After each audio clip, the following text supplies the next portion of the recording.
name's Philip O'Donnell, and my rank is Lieutenant Commander, U.S. Navy Reserve.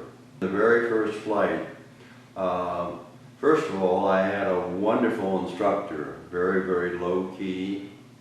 He had to start from the basic. That's the wheel, and that's the wing, and that's the, okay, we're starting at day one.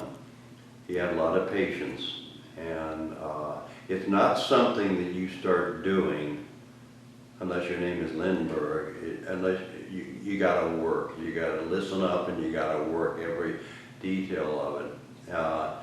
And so I walked out to the airplane with him with my parachute hanging underneath my buttocks, which World War II stuff, but that's the way they did it then. Later it was incorporated in the ejection seat. And he patiently led me through the pre-flight, and then I got in the front seat. It was T-34 Mentor, North American T-34 Mentor, a single engine, tandem seat arrangement, 225 horsepower Continental inline engine. I don't remember why, I remember all the details so much. And so he said, okay, hop up front, which I did, and he got in the back seat as the instructor, and off we go. And I just remember taking off, heading out, gear up, flaps up. I remember I liked the feeling of being in the air. We're all earthbound creatures. Far enough away in space, we look like ants crawling on the Earth's surface. We're not. We're human beings. But I always liked that feeling of being up in the air. And the higher up in the air and the faster I'm going, the better I liked it. I don't know why, but I did.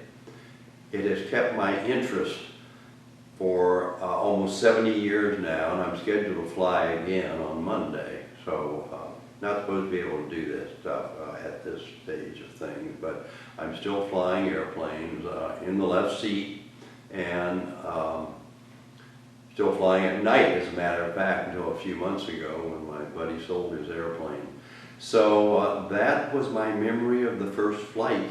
And we went out and they start teaching you all the maneuvers and everything, and you do what they call an area orientation flight. You don't know where you are, everything, where is that? You know, rivers going by, you know from nothing.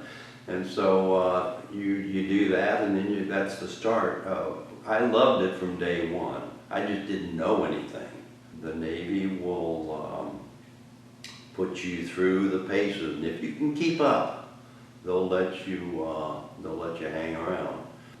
I was not a born aviator. I was not another Lindbergh. I was a corn-fed Midwestern boy that needed to learn everything, and it was a steep mountain, and I never flunked anything in the Navy. Nobody ever said you're doing okay, so I only assumed that I was struggling well. So I'm not going to get into jets. I was crushed.